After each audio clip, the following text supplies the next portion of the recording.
Adam Schefter at ESPN says there's 275,000 people. Well, that was some party in downtown Detroit. 775,000 people, shattering the NFL draft attendance record.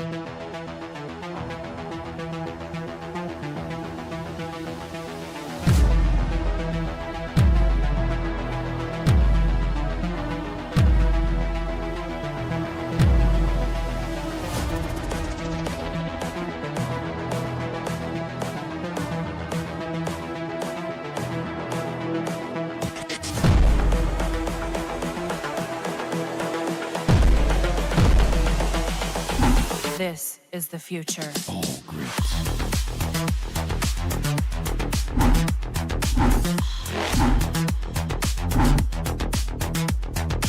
Evolution.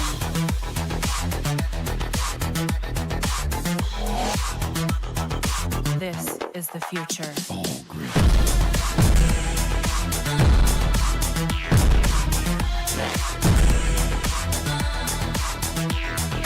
Evolution.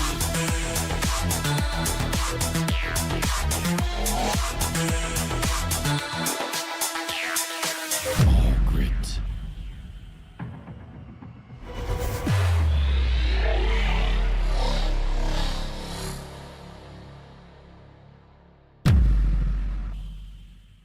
All right, good morning. Happy Friday to everybody. It is the Rise and Grind Morning Show. My name is Will Brock. I'll be your host along with Riley and Eric this morning. Obviously, we'll get the guys in here in just a moment, but I wanted to ask you guys to do me a quick favor, and that is subscribe. This morning, if you haven't already, my question would be why, and you haven't told me why, so drop it into the mailbag at rockdown.com. Anything you guys want to talk about, questions, comments, ways for us to get better, things you'd like to see this season, which, man, it is just around the corner. But do us a favor, like, share, subscribe, at least like this morning so that we can get this out to more Lions fans just like you. Would be greatly appreciated. Big shout out to Adam G this morning for his $25 donation to the Rockhound Cancer Foundation. Appreciate you, Adam. Each and every Friday, man, it's like clockwork. And I got to tell you, the Rockhound Cancer Foundation will appreciate you too. So thank you very much. And thank you for everybody joining us this morning. Eric and Riley are going to get us kicked off. Big show today as far as topics. Jared Allen, I promise we're going to get that audio in today and discuss some of the defensive end rankings and some of the things that he talks about or thinks about when he thinks about the elite defensive ends in the league, and then positional rankings, why the Lions are taking, top prize here, as far as offensive wide receiver positional rankings and defensive rankings. We might touch on Kirby and Brian Branch again. I know the guys wanted to talk about it this morning. We're going to have Eric and Riley kick us off with some NFL news, and then I'll be right back. So, Eric, if you wouldn't mind getting us kicked off with, and good morning, Riley, if you wouldn't mind getting us kicked off with the first Lions news, and of course, let everybody know what's happening today. All right. So today we're going to start with a topic that might be a hot button issue for a lot of Lions fans. If you remember a few years ago, JMO caught fire on social media for setting off some fireworks, right? Everybody just jumped all over JMO and gave him hell for setting off fireworks. Well, it's happened again, just not to JMO. This time, it's happened to Los Angeles Chargers running back Najee Harris. He sustained a superficial eye injury at a 4th of July event, but is expected to be ready for the 2025 NFL season. And this was reported by Ian Rappaport. Harris's agent, Doug Hendrickson, said a fireworks mishap resulted in injuries to his client and multiple people at an event on the 4th of July. Najee Harris was present at a 4th of July event where a fireworks mishap resulted in injuries to several attendees, including Najee Harris, who sustained a superficial eye injury during the incident. Now, don't you think being a multi-million-dollar NFL player on 4th of July that you would just sit back and let other people light off the fireworks or be close to the fireworks? Wouldn't you think you would just say, hey, I saw what happened with JMO and he got raked over the coals just for setting off some fireworks. And now you have Najee Harris, who actually got hurt, his eye. Okay. It could have been a lot worse, but man, do you think that, Najee Harris should be put up to the same standards that JMO was for setting off fireworks, Riley? You would think that he would be. I don't know, man. This is one of those things that for me, I just don't see the appeal of fireworks myself personally. I mean, they're all right, but it's not like something I didn't even watch any this year. So to me, it's, certainly hear them outside, but it's not something that I feel like I absolutely have to participate in. That would be an easy thing for me. Just, just go find a park or something where they're getting shot up, super high in the sky. You're way out of the even circle of possibility of getting any type of injury. Thank goodness it wasn't worse, but yeah, we'll see if he is going to be, I don't know. I'm sure maybe in the Chargers, circle, he's taking some heat there, but I didn't see any of this until you brought it up this morning. So it's not on my radar like Jim. Like, you have to remember, Jason Pierre-Paul, he blew half of his hand off, and that really affected his future going forward, his career. And he ended up, I think he missed a year because of his hand being exploded. And then when he came back, he was playing with a club on his hand, and he just was never the same player afterward. So I think that Najee Harris, he got away with one here. I think he got really, really lucky that all he had was a superficial eye injury. So whatever that is, maybe he just got a little piece of something in his eye. And boy, is this guy lucky. But I wonder if the league needs to mandate some things in these contracts that say, man, you can't play with fireworks anymore, because it sounds like this is starting to be a problem. This is the third player now where playing around with fireworks has become an issue for the NFL. So I wonder if they'll ever step in and maybe put that in contracts or something, not to play with fireworks. Yeah, you would think so. I think I've had friends that were close friends with NBA players that they have very strict. They can't go skiing. They can't go, at least not during certain times of their training regimen and things. They've got to be very careful. They can't just go play in a pickup game somewhere and risk injury. And again, it's something that I'm sure it's going to happen again next year. There will be some player that, is involved in these things. And, I get it's tradition, I respect it for, what it is for people. But to me, it's like, man, it's not worth even the risk. Just go, watch a drone show or something. I don't know if that moves the needle for them, but go to a baseball game or something where they're getting, like I said, you're not watching them, from just in your driveway. And I can only imagine how humiliating and unfortunate that was for like a Jason Pierre-Paul, like you said, when he had to call and let the team know three and a half of my fingers are gone. Yeah, so we got two really good comments. Randy P put, I wouldn't get anywhere near fireworks if I had Eric's beard. I'm not getting anywhere near any fireworks. No way. Yeah, that's just good common sense. And then Raw BZ1 put, they amended Gronk's contract, who wanted to skydive and rock climbing, that kind of stuff. So listen, I'm guessing that Najee's next contract, if he gets one, is going to have something about don't play with fireworks in there. And then on to our next subject of the day. So I found this really crazy list yesterday, and it is a list that no one wants to be on. This is a list of the top 25 worst NFL coaching hires this century. So from Nick Saban to Urban Meyer and more.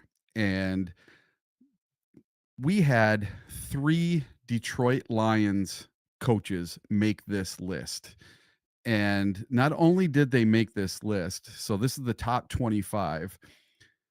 Not only did these Lions coaches make this list, they made it way high on this list, top 10, in fact.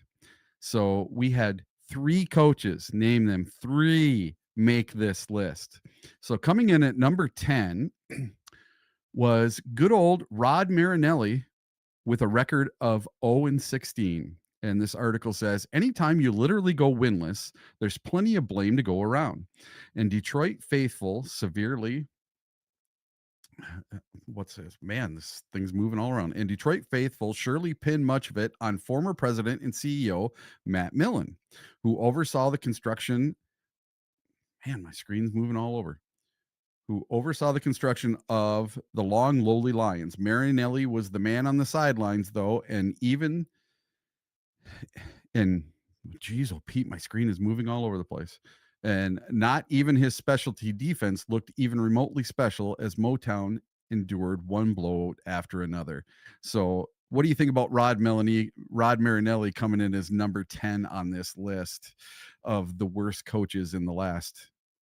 Well, it's indictment on the other two that are above him, because he's the one that literally went winless. And it's funny because for me, Rod Marinelli, I was in high school when he was the coach of the Lions. And it's funny because I remember, this is back when I was playing football. This is back when I was, I still read a lot of books, but I actually had a quote from Rod Marinelli that I printed off and put it on my wall in my room. And it was, you've got to make your players, you've got to make them believe in the value of the work that they're putting in, something along those lines, of paraphrasing.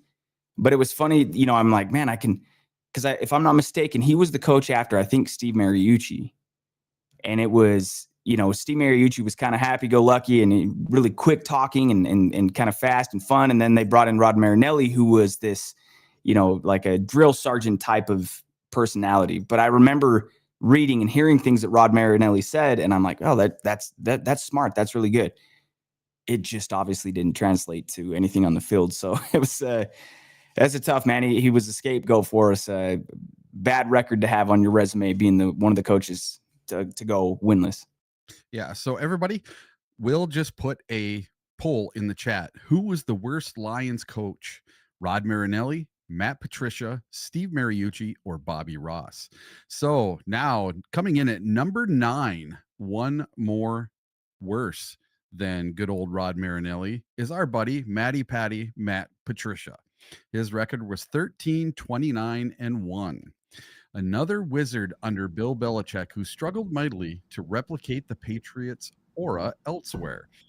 Patricia inherited a reasonably competitive Lions roster from under the watch of Jim Caldwell, only to oversee a perceived breakdown in the very culture of the organization, with big-name veterans like future Super Bowl champion Darius Slay clashing with his personality.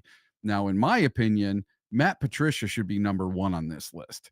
He should be the worst coach. He came in with the worst culture of any football team I've ever seen, period. He came in and tried to make the Lions into the Patriots where he previously was, and he did not mix with the players. He took a team that won 9 games the previous year and barely missed the playoffs into a team that won 3 games. Horrible turnaround with this guy, and he never got better through his 2.5 years of coaching for the Detroit Lions. In my opinion, Matt Patricia was the worst. What do you think, Riley? I'm going to agree with that. Absolutely. Because for all the reasons that you said, he inherited a team that was, a playoff team, which for the Lions in that stretch was a pretty good mark, just going 9-8, getting into the tournament. And Matt Patricia, I mean, that's like makes my stomach turn, just those memories. There were a couple of decent points. I know in 2018, I think it was, they tie with Arizona to open the season, and then they beat the Chargers, they beat the Eagles, things are looking good, and then it all just went, hit the fan. And it's horrible, man. His very first game, the first play from scrimmage, pick 6 of Sam Darnold, and then they lost 48-17 to a rookie Sam Darnold. And you just saw he alienated the players, and like you said, there was very minimal progress from year to year, and just thank goodness it led to what it did eventually with Holmes and Campbell. But that era was absolutely brutal. Yes. So for me, guys, I'm back in, by the way. So there's a lot of things we could take from that Patricia era that we'll probably never forget, right? Mm-hmm. I mean, there was the coming to the mic every week. I got to coach better. It's on me, guys. It's all my fault. Just from that standpoint. Just a bunch of hot BS, right? Or how about the burial plot? They give us they give us an opener. What was it against the Jets? Yeah. Yeah.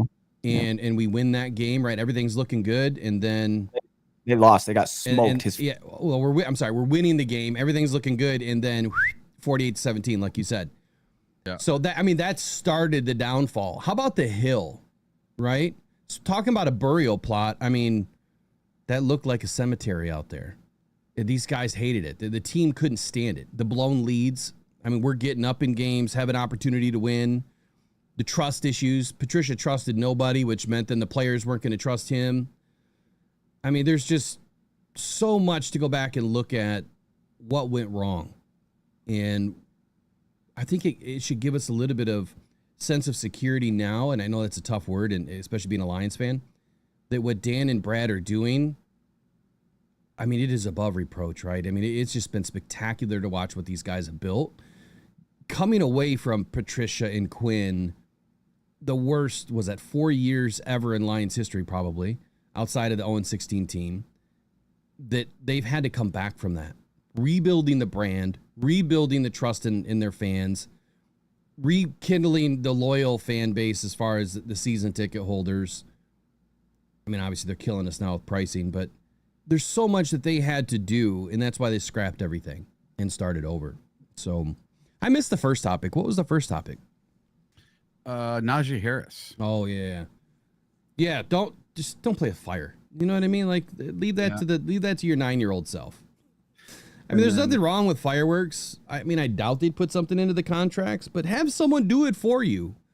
You know, hire someone to do it. Look, I've had many run-ins with fireworks. We used to do huge shows out here in the sticks. You know, everyone would pitch in, and we built these giant tube, platforms, and we're launching off giant fireworks. Never an injury because we kept it far away from the people and we did it the right way. But so much can go wrong so quickly. Matter of fact, I mean, Eric, over the weekend, I don't know if something happened up in Mackinac, but Grand Haven got shut down because there was a fire on the hill, which seems to always happen. Grand Rapids had shootings and then other issues with fireworks. Every year, it seems like a firework blows off low and it gets into the crowd. But, it's dangerous, man. I mean, you're working with explosives and it's, I guess it's something I wouldn't do if I was an NFL player. I just wouldn't touch it. It sounded like on this one, I didn't hear the exact detail, but I don't know if he himself lit something. Eric, I think you mentioned it's something he was kind of in the crowd. Something hit him in the eye or something like that. Yeah. But sounds like he was the one lighting them off. Yeah, okay, I don't know. I have no idea. Yeah. That's no terrible. Clue. So anyway, hey, good morning to everybody. Appreciate everybody being in this morning. Don't forget, I just put it in the chat too as a link. Every 100 subscribers, we're going to be giving away training camp jacket. It's got embroidered Lions patch on the front and in the neck. Okay, this thing, as you can hear it, it's waterproof, and it's short sleeve. You'll probably bake in this thing because it's that type of material in the hot sun. But hey, wear it while you're jogging, man. You'll just build up a good sweat. You'll shed the pounds even quicker. Maybe I should send one to Patricia. Anyway, so go ahead. The first coach that we talked about coming in at number 10 on this top 25 list was Rod Marinelli. Let's hear what you have to say about Rod Marinelli. He went on to coach for a bunch of years for the Cowboys as their defensive coordinator. And now Matt Patricia is off at Ohio State, I believe, now as their new defensive coordinator. So, I mean, look, Rod, I think he was just in over his head. And he had Matt Millen as the CEO, as the article states. Matt Millen didn't help Rod Marinelli at all. I mean, I think that Rod had a good feel for the defense, but I don't think he had a clue what to do with the offense. And anytime, like it says, you go 0-16, not good, right? You couldn't muster a win. And I remember throughout that season that he kept trying to build faith in these guys like they can just get one win. They can do it. Every week he's trying to get these guys to believe that they can do it. At some point, the players are just going to say, you're full of shit, dude. Like, what are you guys doing wrong? They had no faith. He lost the room, right? You lost the room. Anytime you start off the season 0-4, you're probably going to start losing the room for any coach.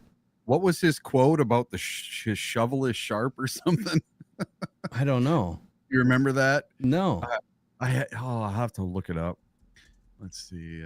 What was it called? Anybody in the chat remembers the quote from Rod Marinelli about his shovel? Put it in there, please. Let me Yeah, see if I can find it. will is sharp, and my pick is sharp, and my will is outstanding.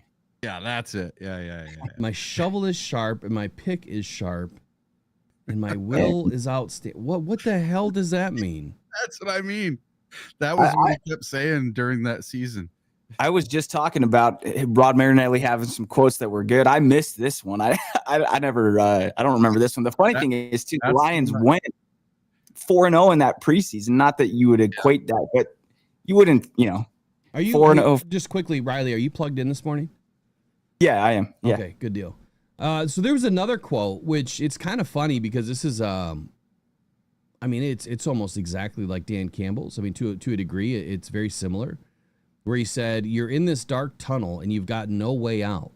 You're waiting for the light and you see the light. What do you do? What do you do?"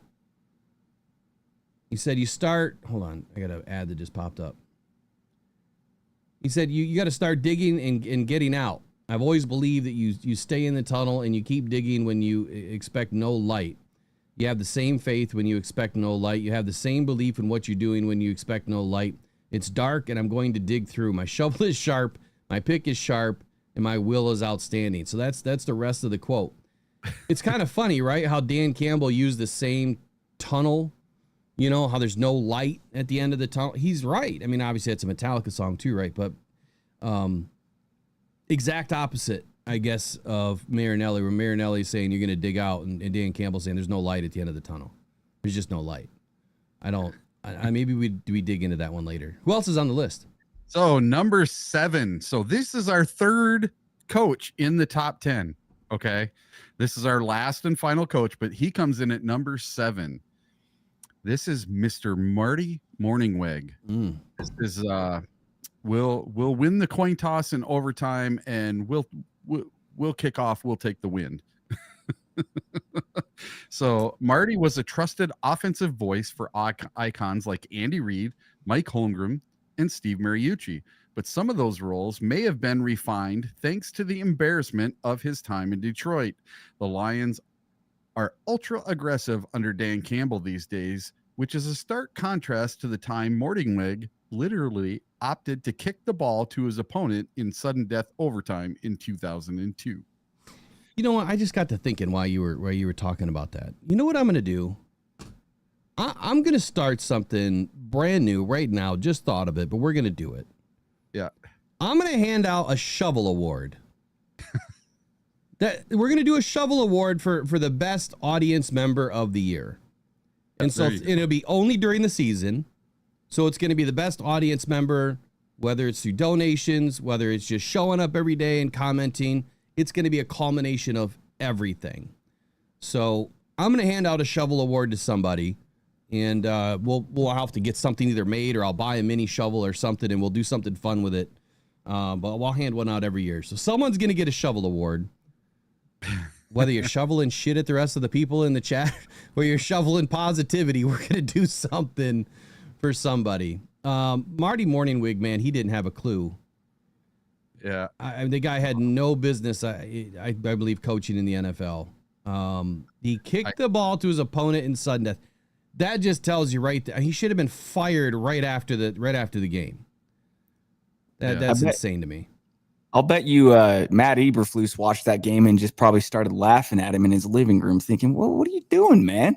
And then just had no idea that all these years later he'd be sat on the sideline staring at the clock, winding down, as Caleb Williams decided to expedite getting Ben Johnson there, according to Will, at least. Yeah, did we have that talk on air or off air? You've done it. It's been both. We talked about it off air, and then I know the other day I'm pretty sure it was off air, but yeah, I was saying that I felt like it might have been the relationship was probably there between Caleb and Ben and Caleb. I mean, this is the tinfoil hat version of the day, where I'm saying that I think that Caleb intentionally did that at the end of the game just to cement the fact that Eberflus was gone. and to usher in Ben Johnson. But I also thought for a moment, if there was a relationship there and there was something behind the scenes, that the Bears were actually helping us to win the division in that game, helping us to win a 1 seed with that game. So I'm just saying, who knows? The ball never lies, though. I will say that. The ball never lies. Go ahead, Eric. You were going to say something.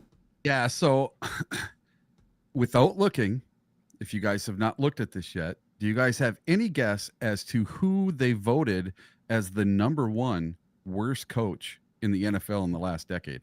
I haven't looked, but I do have a guess. Okay. Hugh Jackson? Nope. Matter of fact, he's not even in the top 5, 6. He's not on the list. What? Yeah. No, I'm sorry. He's at number 11. Okay. All right. Okay. Yeah. So #1 was Urban Meyer, if you can believe that. The Jaguars looked past Meyer's history of fielding troubled talents at Florida and Ohio State, instead focusing on his 3 national championships. It took but a few months for the trouble to follow Myers to the NFL. Despite inheriting #1 overall pick Trevor Lawrence, he made it just 13 games before ownership pulled the plug.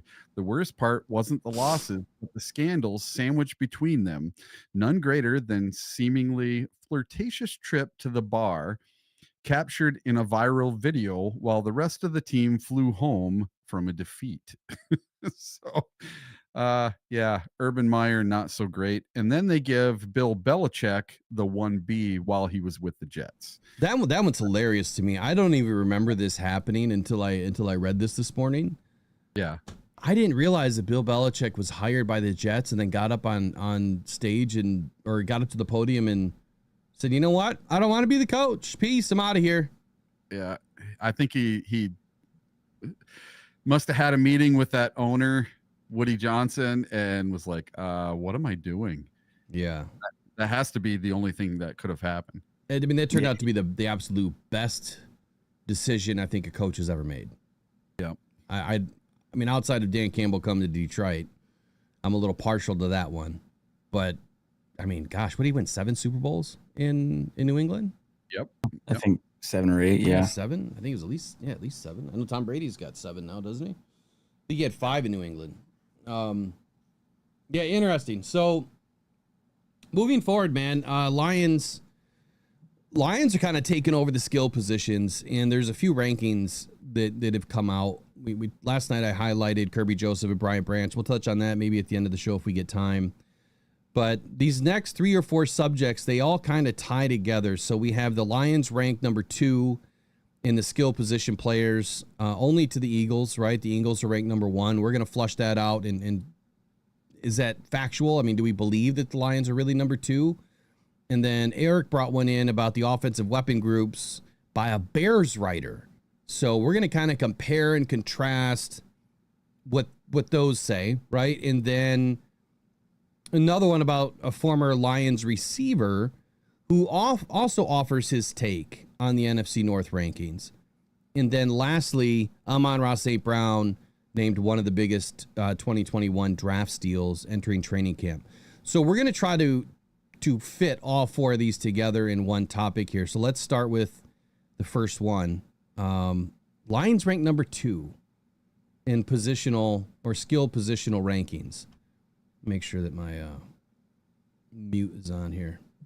So I'm going to run down the list real quick, and then we'll get to 1 and 2. So it goes Tennessee, Panthers, Patriots, Browns, Bills. That's interesting to me. The Bills are 28th on the list for offensive skill position players.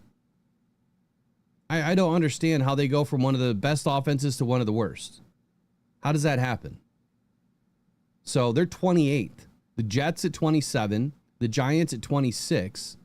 The Bears at 25. So we're going to see, where does the Bears writer, what does he say about the Lions when the Bears are ranked 25th by ESPN? Yep.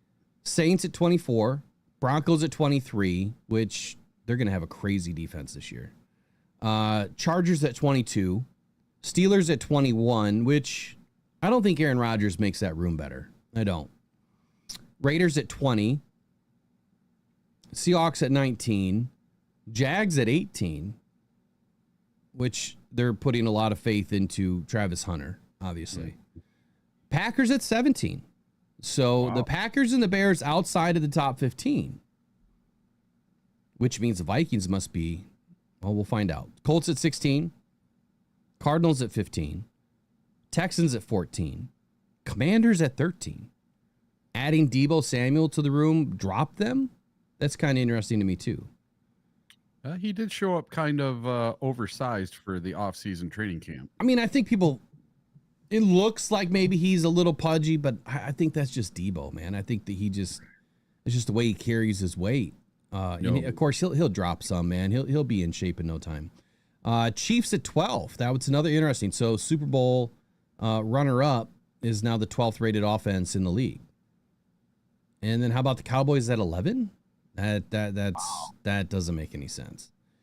Dolphins at 10, Falcons at 9, Ravens at 8, Bucks at 7, Vikings at 6. Wow. Let's stop here for a moment. You put the Bills at 28 and you put the Vikings at 6 with a rookie quarterback. Yeah. Talking about devil's lettuce this morning. What is this writer smoking? Who wrote this? Who wrote this? Hold on. Bill Barnwell. That's right. Bill Barnwell. Okay. Who's at 5? Who's at 5? Let me get my list back up. Rams. Yeah. That one I could agree with. I don't know. Look, Kyron Williams is a special running back at times. Devontae Adams could have an amazing year with Matthew Stafford. And Puka Nacua, I mean, he's, how do I put it? I would say he's the one that's got to make this offense work or it doesn't work. If he's out of this offense, if he misses any games to injury this year, I don't think that they have enough. I really don't. San Francisco at 4?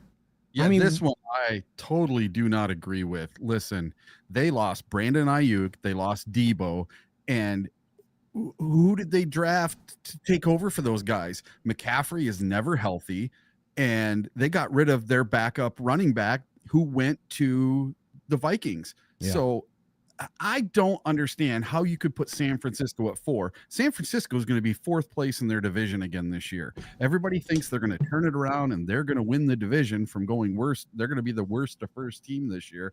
I just don't see it. What do you think, Riley? How the hell are the 49ers at 4?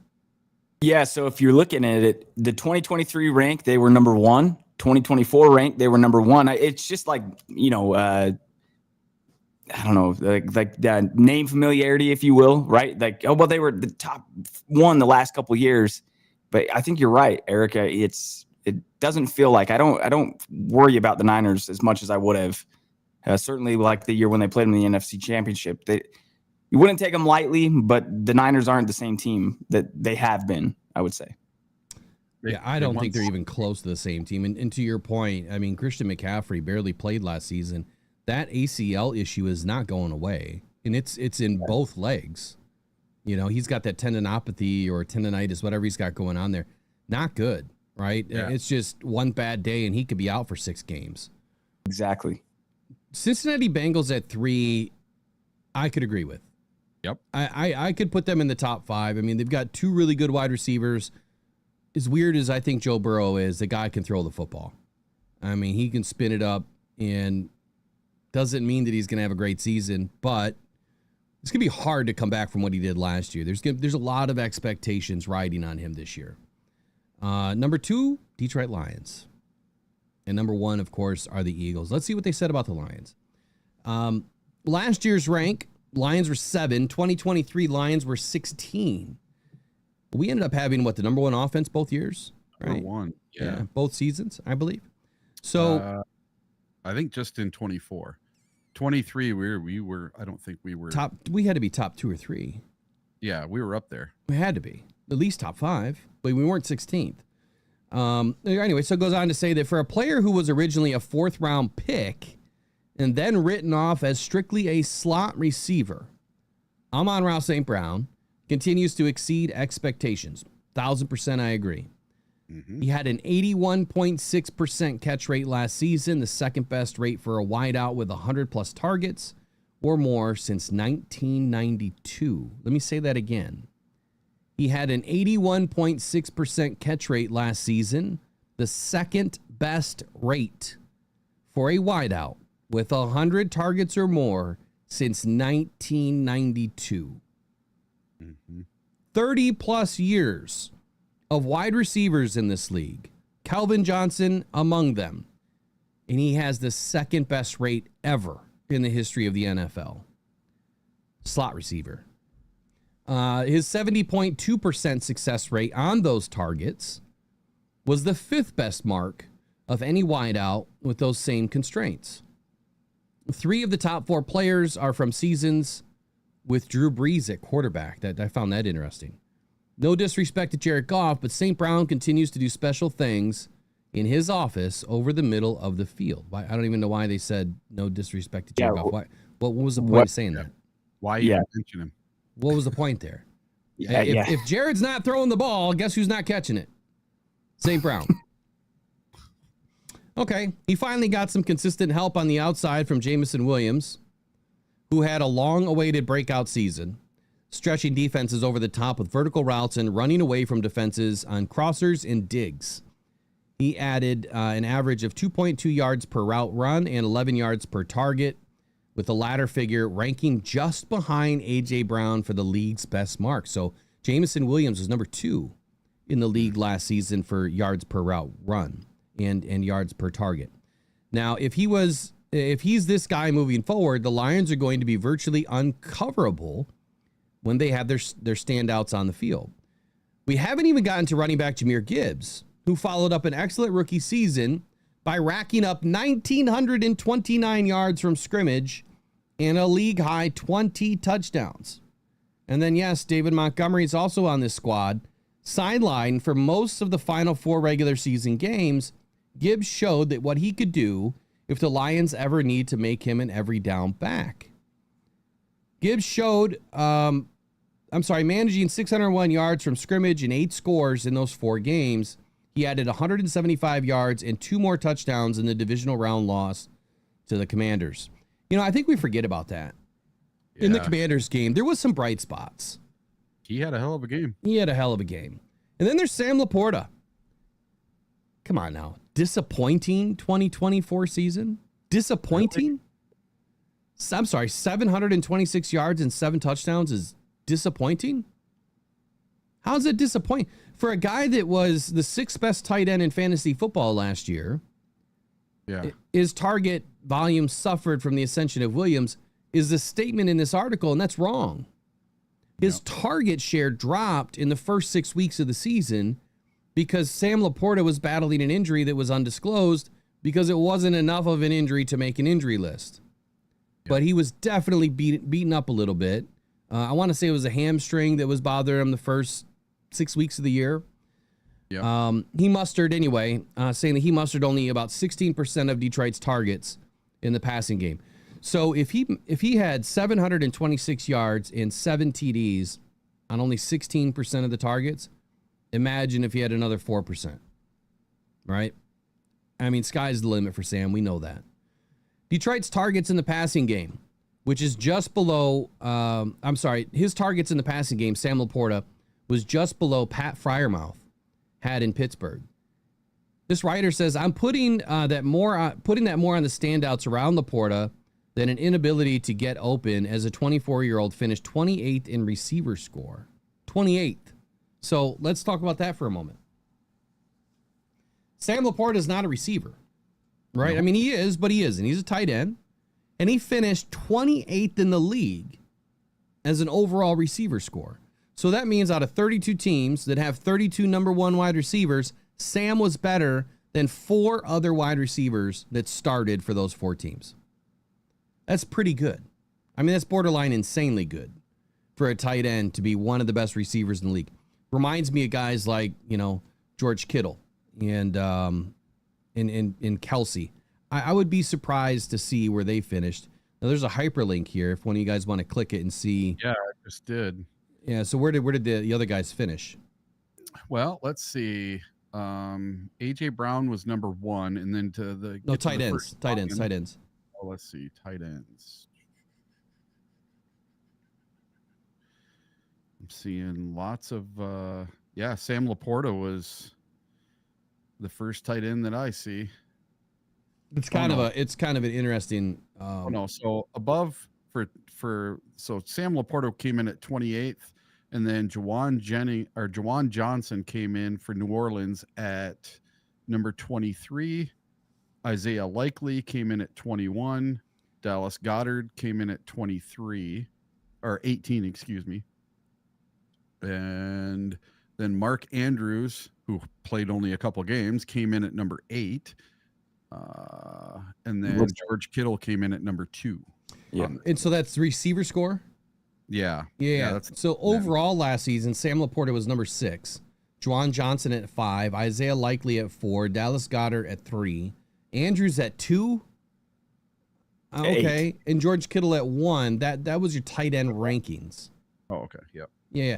But what we were looking for is exactly what you were talking about, which was the receiver score. Where did the tight ends fit, in that receiver score? That's a good hyperlink. We're gonna have to follow that and see where those stats come from, because that's an excellent graph there to be able to follow throughout the season. Anyway, moving forward here, the only knock that this guy Bill Barnell has on the Lions playmakers is the departure of one of the league's schematic masterminds. I get really sick of this, right? The players are the ones making the plays. Ben's calling the plays. Is anyone telling me right now in this panel that Morton can't just call the same plays that Ben did? Of course he can. Why couldn't he? I get it. It's about when you call the plays. It's at what time in the game you call the plays. It's how you put together an offensive scheme, for the game. This is Dan Campbell's offense. Let's not forget that. Dan was calling the plays very early, and if there's an issue, early in the season, Dan's just going to call the plays, or I'm sure he'll be in Morton's ear saying, this is what I want to run. I am not worried about it one bit. Ben Johnson, according to the article, was undoubtedly a huge help to the offense, getting the most out of this talent, but with the former Detroit coordinator now off to the Bears, there probably won't be the same endless array of trick plays and brilliant adjustments that we saw in years past. I don't know about brilliant adjustments. What I saw was you're running the ball and it's working, and then you stop running the ball. That's not brilliant. Why would we stop running and doing what's working? You're passing the ball, it's working, and then you go to run the ball and it's not working. Those are not brilliant adjustments to me. Now, if you're up by 21 points, I get it. Stop passing, start running, kill the clock. But if the game is even within 2 scores, you got to keep pushing that ball downfield. So I wouldn't say that they were brilliant. I would say they were borderline reckless at times. Now, he says that if the Lions can keep this up with John Morton calling plays, they'll be the clear number 1 in 2026. So something to look forward to. Now, for the Philadelphia Eagles at number 1, I'm not going to review that one just yet, but last year they were second, and 23 they were third. So I would say that this guy gets it wrong, simply by putting the Philadelphia Eagles at 2 and 3, over the last couple of seasons. I mean, the Lions were top of the league. I mean, he's close, but Eric, I'll go to you. Any concerns over the Lions being at number 2? I mean, do you think they belong at number 1? I can handle number 2. We don't need to be number 1 in everything. But I do think that we had the number 1 offense in the league last year, and seeing them put us at number 2 for this list, that's fine. We did lose some coordinators, lost a few offensive linemen. So going from number 1 to number 2, I'm fine with that. If they want to rank us number 2 for this season, that's just fine. I think that's probably where we'll end up, is in the top 5 for offense. And if we can end up in the top 10 for defense, perfect. That's our Super Bowl season right there. Riley? Yeah, Eric, that was a mic drop moment. I think that was perfectly said. That's the recipe for a Super Bowl team.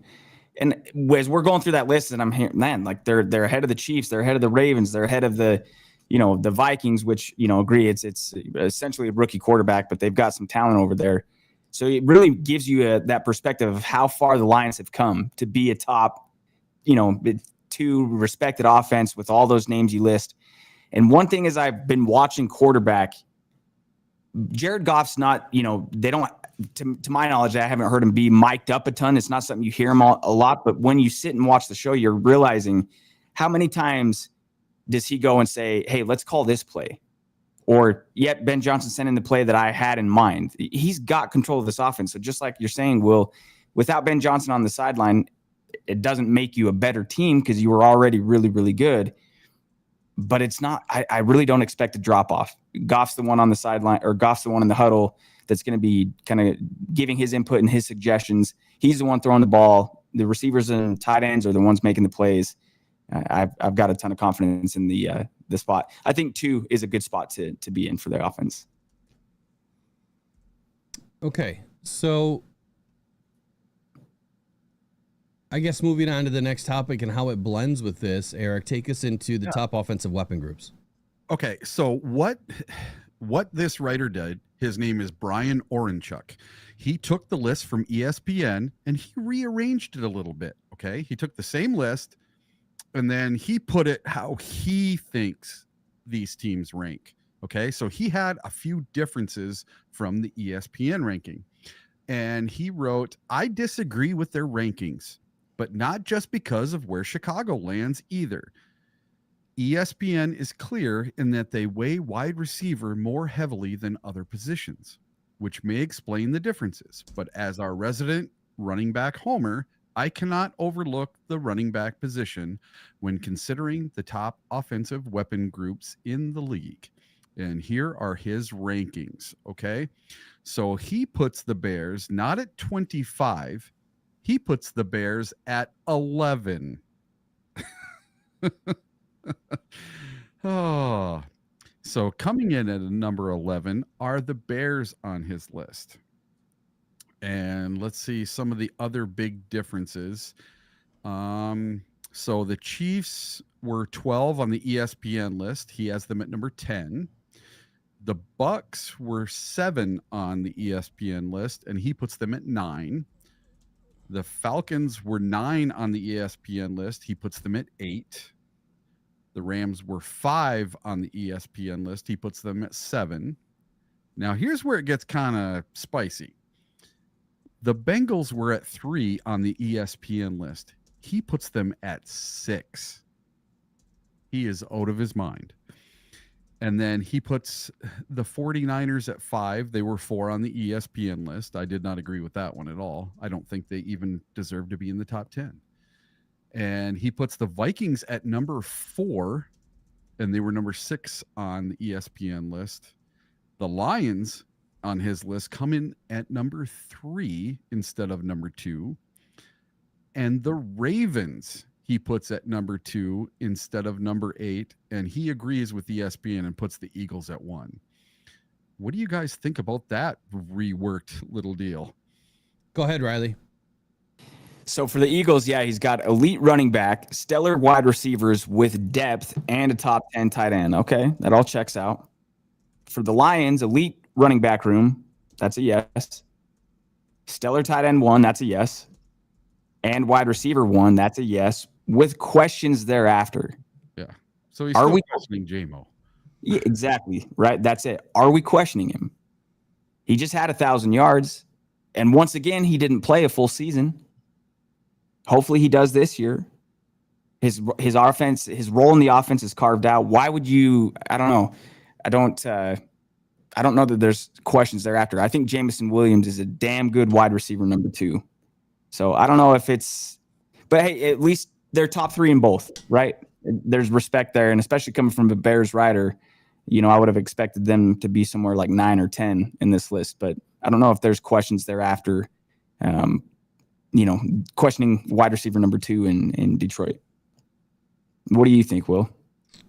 Yeah, give me 1 second to get this back open. I was dealing with Mike Dicka's fury in here. So just so Mr. Dicka knows, we're going to be doing a full Bears review, and you're not going to like it. But you're not going to like it because the stats and everything we pulled together is not good. Not good for you. But I will say this. Why don't you call in? We would love to have a debate with you. So why don't you call in when we do the Bears review, which is going to come up probably next week. And since we're playing the Bears to open up the home opener, it's going to be one of the first ones we do. So get your ass on the phone and put your takes, where your fingers are, and give us a call. So I'm calling you out. If you're too chicken shit, then hey, that's on you. Phone line's open, man. When we do this Bears review. So, all right. So what was your question, Riley? That's Broski Bear. I don't care who it is. He's Broski won't call in. Yeah.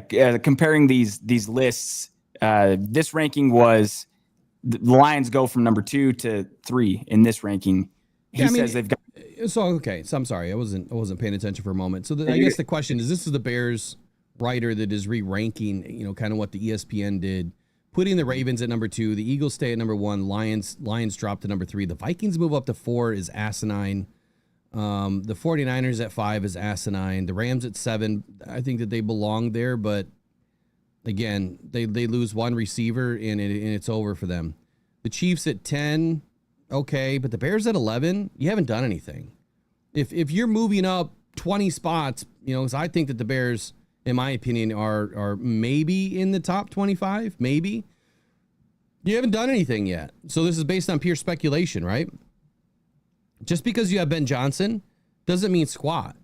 Matter of fact, I highlighted what Ben Johnson said the other day, and he basically said, we haven't won anything yet. We haven't done anything yet. Things are kind of coming together. I mean, his exact words. And look, he knows that he has a lot of work to do. The Bears are nowhere near number 11. Caleb Williams, the guy sprays the ball everywhere. It's like buckshot coming off of his shoulder. It goes everywhere but the receiver. Ben Johnson can't fix that. Ben Johnson can call a play, but he can't fix how a quarterback throws the football.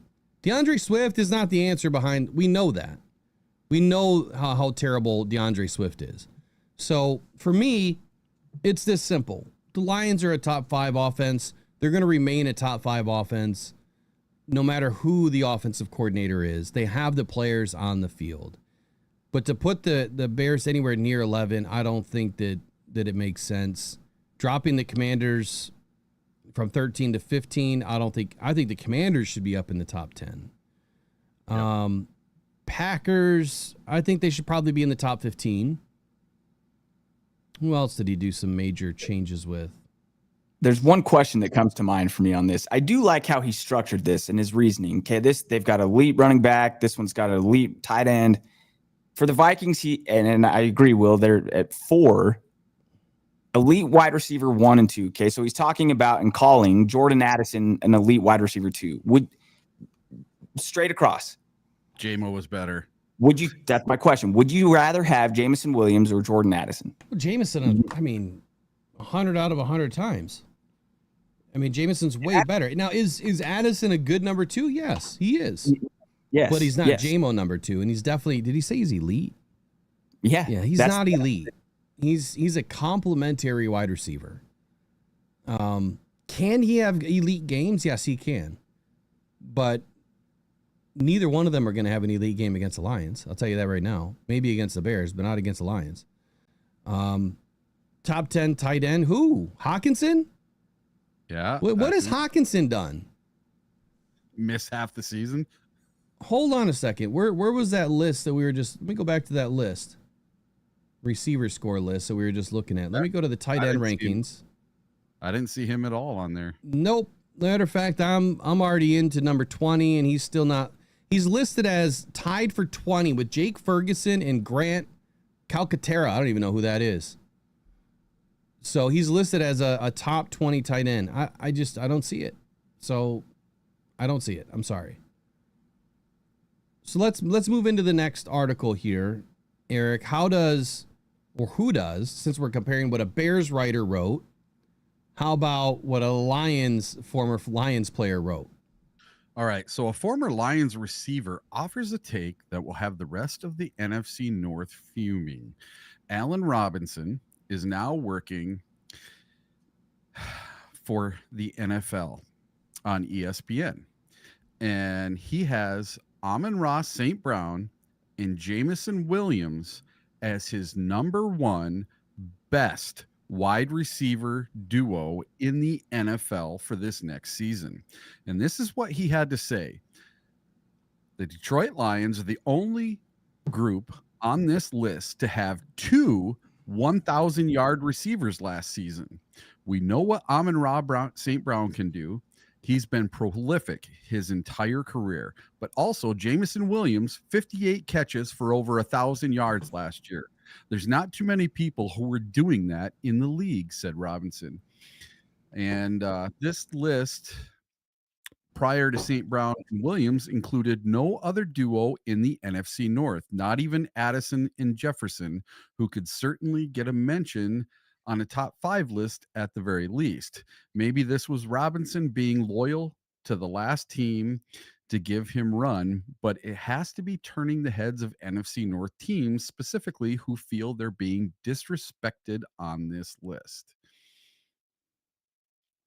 And his top 5 list, the list offered by Robinson has CeeDee Lamb and George Pickens as number 5, Devontae Adams and Puka Nacua at 4, A.J. Brown and Devontae Smith at 3rd, Jamar Chase and T. Higgins at 2nd, and then finally St. Brown and Williams in the top spot at number 1. And it's an interesting ranking to say the least. What do you guys think about his rankings of CeeDee Lamb and George Pickens in 5th, Devontae Adams and Puka in 4th, A.J. Brown, Devontae Smith in 3rd, Jamar Chase, T. Higgins in 2nd, and then Amon-Ra and Jamo in 1st? Do you think he got those rankings right? Go ahead, Riley. This is tough because I think the average or non-Lions fan is going to say the Lions are too high on that list, as evidenced by if you don't even think your wide receiver 2 is elite, then as we saw from the article from the Bears writer, I know that Higgins and Chase have a lot more notoriety. It seems like Smith and A.J. Brown, but again, it goes back just looking at the stats. You can't forget that the Lions won 15 games. Is that because Fury maybe giving us a phone call? I don't know. I'm not. You're in the middle of something, so I'm not going to answer it. No, you're good. I'm going to say I'm comfortable with it because I know what these players are, and the Lions have again won 15 games, put up the most yards last year. I think it's a good spot, and I do think if I did a 1 through 5 ranking, I think it would fall in line exactly 1 through 5. Okay, real quick, Eric, you're for some reason your internet's going real grainy. Yeah, it's strange. I'm moving slow. You might just want to try to reset. Sure. I'll pop out, come back. Okay. Yep. All right, well, while Eric's doing that, so let me try to answer the question. So the list offered by Robinson, which again, look, he played with us for 1 season. So he got a deep look inside at who we are. But is he a Detroit Lion? You know what I mean? I guess that's the first question you have to answer. Where are his allegiances? I wouldn't say that he's more tied to the Lions than any other team. Does that make sense, Riley? Because he was only with us for 1 year. Yeah. He puts the list offered, like it says, has CeeDee Lamb and George Pickens at 5th, Devontae Adams and Puka Nacua at 4th, A.J. Brown and Devonta Smith at 3rd, Jamar Chase and T. Higgins at 2nd, and then St. Brown and Williams in the top spot. To your point, it's hard, right? It's hard to say who's going to be the best duo this year. If we look at what happened last year, I think it's easy to assume that the Lions can be much better than where they were last season if you focus a little bit more on Jameson, but also if he plays a complete season. That's one key that I think people are missing is that Jamo has yet to play a complete season. Yeah, we haven't seen it yet. We haven't seen what he can do, and we have a lot of rushing yards. We have a big rushing attack. So if you were to take some away from the run game, of course you're going to see more in the pass game. It's just not needed. And I think that's one thing that Allen is going to get right here is, and it's not talked about, but imagine for a moment if you don't have Jahmyr Gibbs and you only have David Montgomery and Sione Vaki. these two in St.Brown and Williams would probably both be putting up 1,500 plus yards each. Right. They both would be putting up 10 plus TDs, in the season, if not more. Mm-hmm. So I would say that for me, the list is right if you take it from the context of our run game is eating up some of JMO's looks. Right. And the same can be said for Amon-Ra St. Brown. And this year, I think even more is going to get eaten up by the run game, because we're expecting Jahmyr Gibbs to get more involved in the pass game. You know what I'm saying? Absolutely. We had the conversation a couple weeks ago, Will, you and I, between Joe Burrow and Jared Goff. And you were kind of trying to help paint the picture. Maybe Goff's not only just on the same level as a Joe Burrow, but maybe he's even better. And your reasoning was, remember, we looked up the statistics. How many pass attempts did Joe Burrow have relative to how many did Jared Goff have? Right. He threw the ball a lot more. Those guys are, Higgins and Chase, amazing players. You can argue Chase is the best receiver in the NFL. But if there's more opportunity, you're going to put up more stats. And in addition to that, you see this. I see this a lot with basketball conversation. Empty calorie stats, right? It's one thing to put up 1,000 yards like JMO did last year, not playing every game, being on a team that won 15 games.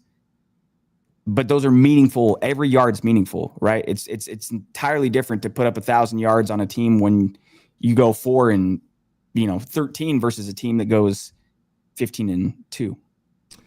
I wholeheartedly believe, and I painted this in the light of it was opportunity, right? If the opportunity was there for Jared Goff to, I think the difference was almost 100 passes. Yep. So Burrow threw 652 last year. Yeah, and I think Goff was right around 550-ish.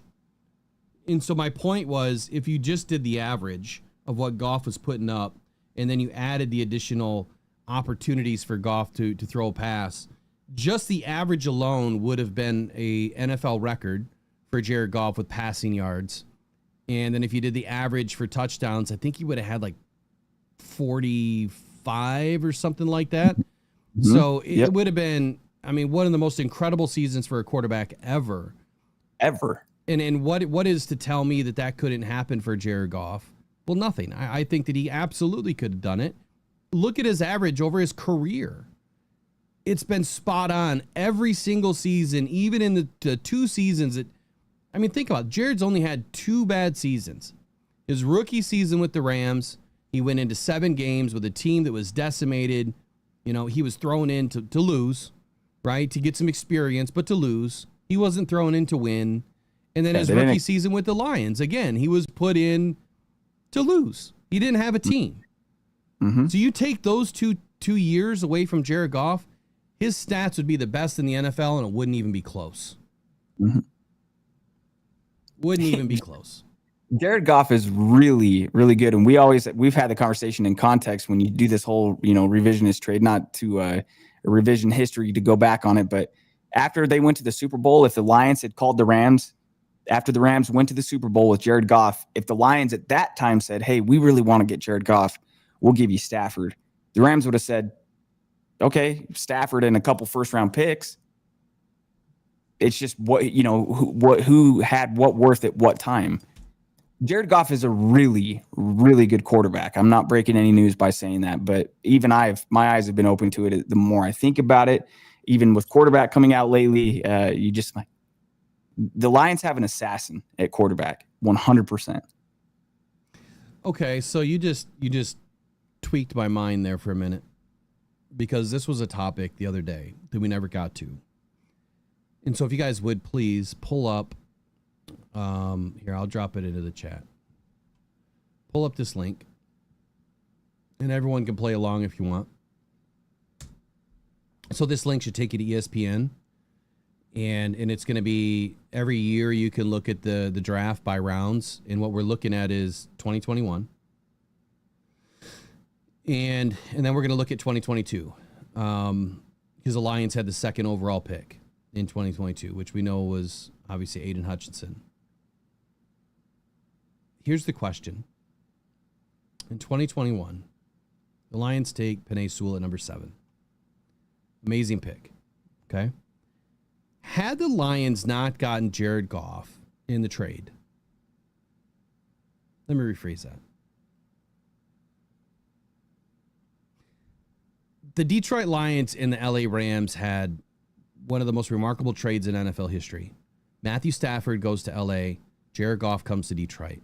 Detroit then gets 2 first-round picks and a third-round pick in 2022, 2023. I think the third-round pick was in 2021. Had the Lions not received Jared Goff in this trade, how would the draft have unfolded, not only in 2021, but 22 and 23?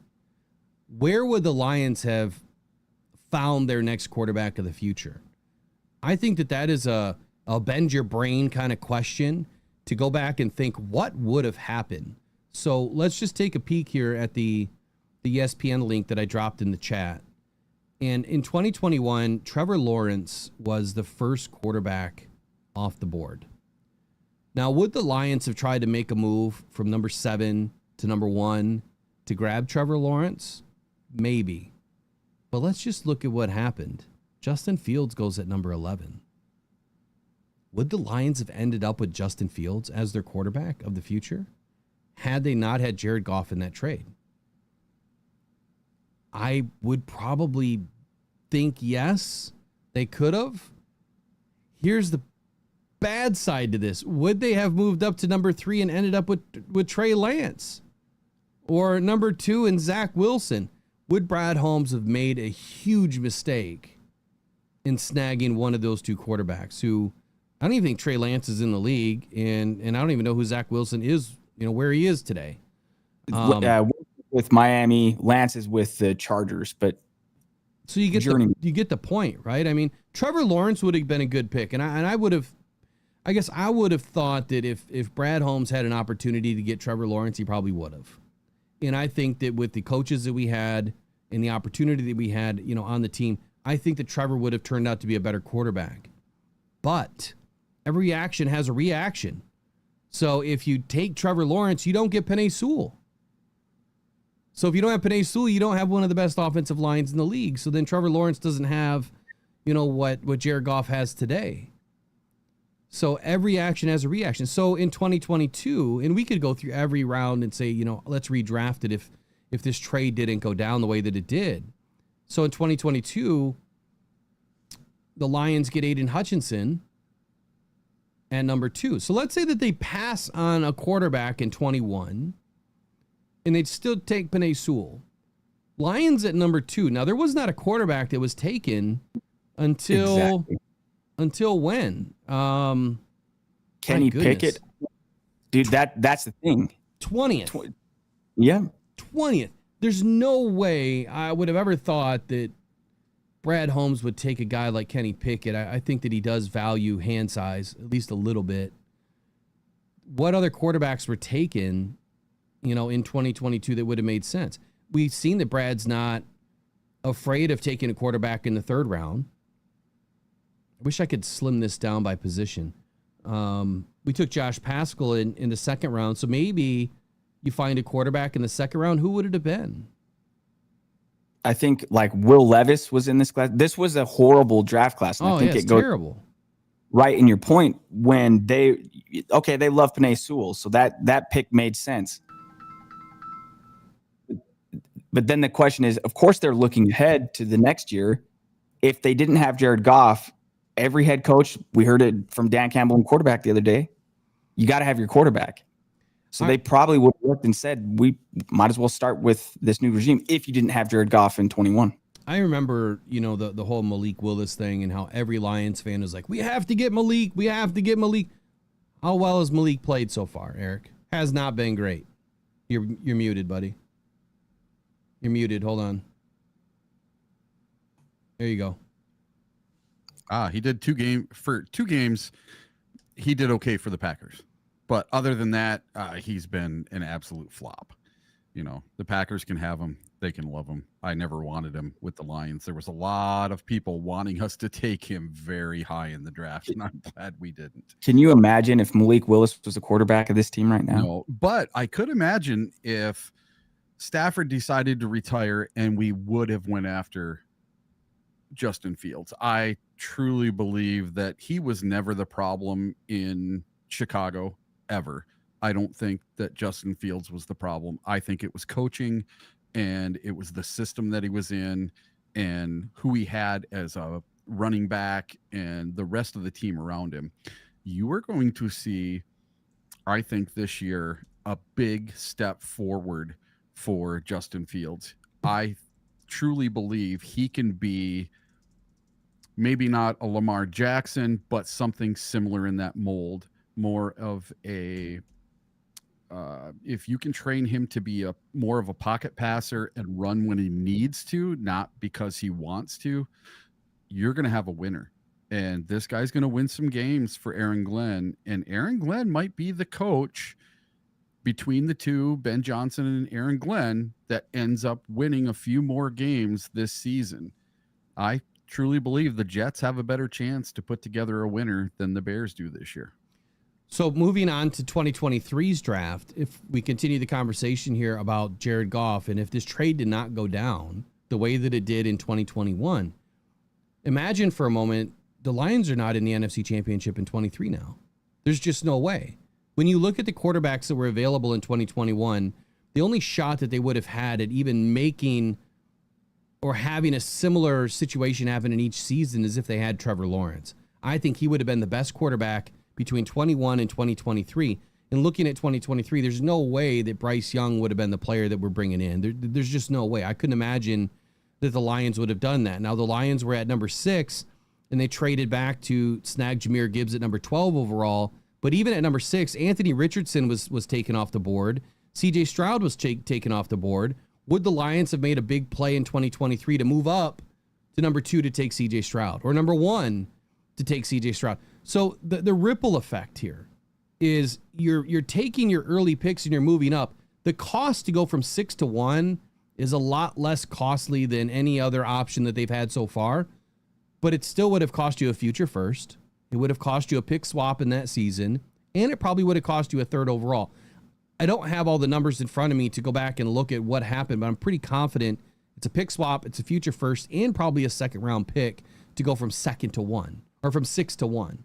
So even in 2023, if the Lions ended up with C.J. Stroud, now we're talking 2023 and 2024 are the seasons that maybe the Lions are starting to put something together. But that's not the case. The Lions traded for Jared Goff. They got multiple 1st-round picks and a mid-round pick, and they built their team immediately. It took them 1 season and a half to start winning football games. They finished 22 at 9-8. They finished 2023 at 12-5, and then 2024 at 14-3. So this trade couldn't have gone any better for the Detroit Lions. There is no other option in the draft that makes sense. And again, like I said, the ripple effect means you probably don't have J-Mo. You might not have Jahmyr Gibbs. What about Aiden Hutchinson? He'd probably still be on the team because that draft class was terrible in 2022. You may not have Penei Sewell if they decided to do something in 2021, the first year that they're in the draft with an early pick. So again, Brad has done everything the right way, and I don't think it could have gotten any better than it's gone. And when you look at 1st-round quarterbacks, I've said this for years, that most 1st-round quarterbacks drafted in the top 10 don't even make the playoffs for 2.3 seasons. Now, we've had 2 that have done it in the last few seasons, C.J. Stroud and Jaden Daniels. That is, that's an anomaly, right? It just doesn't happen. It's the exception, not the rule. So again, I'm fairly confident with everything that I've looked at in every draft and every situation, Brad Holmes and Dan Campbell did it right. So now give me your thoughts on the draft and how it went down. And I guess the question to start this was, what would have happened if Jared Goff was not traded to the Lions? Go ahead, Eric. What would have happened? I think that Matt Stafford would have retired. And we would have had to have taken a quarterback in that first draft. No. So Matt still goes to the Rams. Oh, Matt still goes to the Rams. Yeah, we just don't get Jared Goff in the deal. Oh, okay. So we just get the 2 1st-round picks and a 3rd rounder. Yeah. And maybe, Stafford's still traded, but Jared Goff goes somewhere else. Yeah, we just don't get Goff. I say we go after a quarterback in that first draft. I think Penei Sewell is not a Lion, and we go after a quarterback. We have to, or we do some kind of trade to get a established quarterback. Somebody off the scrap heap like Goff that people weren't thinking. So maybe a Sam Darnold type player, someone like that. But that's 5 years ago. So I don't know who would have been available. But more than likely, I think that he would have drafted someone like Justin Fields. I think that's where we would have ended up. I think that's the only quarterback that would have made sense. That was 21, right? So that would have been the only quarterback that would have made sense in that draft where the Lions were picking at number 7. Maybe the Lions could have moved back up into the first round and given up some of the future draft capital, like that next year's one. They could have moved up and taken Justin Fields, but that would have been a lot of moving.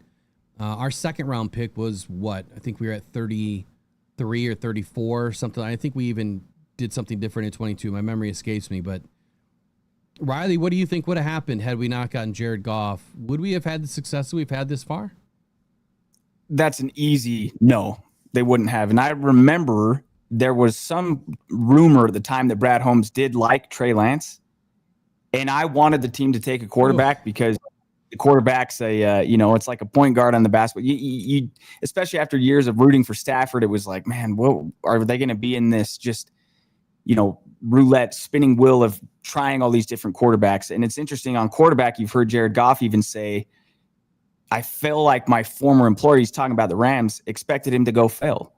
But it's just, you got a guy still at a great age with some familiarity with the GM, with all the motivation to go in and continue to prove himself. It was just a perfect situation. I had no idea Goff was going to be this good and this good for this team. The answer to the question is, yeah, I think that they would have taken a quarterback because they're looking ahead to the next year's class. You don't want one of those guys. And you don't want to wait till your third year of a rebuild to get a quarterback. So I do think it would be either Justin Fields or Trey Lance. And no Penei Sewell. There's some interesting conversation this morning. As usual, Mike Ditka's Fury is getting everybody off into a different conversation this morning. Anyway, let's move it forward into probably will be the last subject of the day. And I was saving this for today because I had audio issues the other day. I'm hoping we don't have audio issues today. But I was listening to some of the offensive line rankings, defensive line rankings, which I'm going to highlight defensive line rankings again next week because I think the final ranking is going to come out by somebody that I listen to and someone that I feel has been, fairly accurate over many seasons of doing this, not only as a GM in the league, but now as one of the premier voices of the NFL, if you will. And that's Pat Kirwan and Jim Miller. I think that they both do a great job at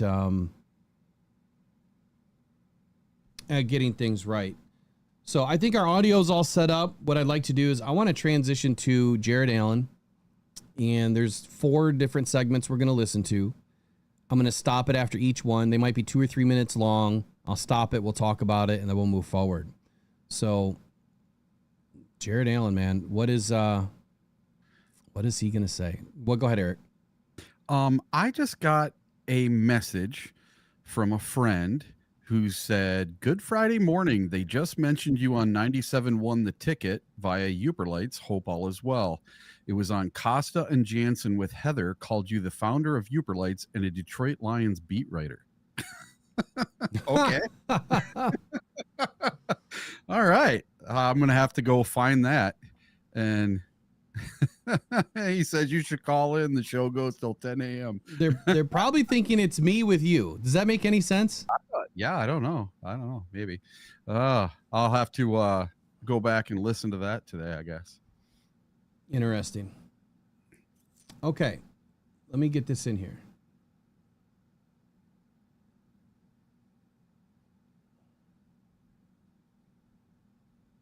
You had a new staff come in there, and the players' game fell off. I would never all the tell D-linemen someone were like, like oh, he that, just man. Keep gives going, us so but- much freedom. And it's one thing to have freedom, but there has to be rules, too. And guys with that freedom have to do certain things. Yeah, when it's time to make a play, you're better to break it down for it than me, because defense, much like offense, you had a new staff come in there,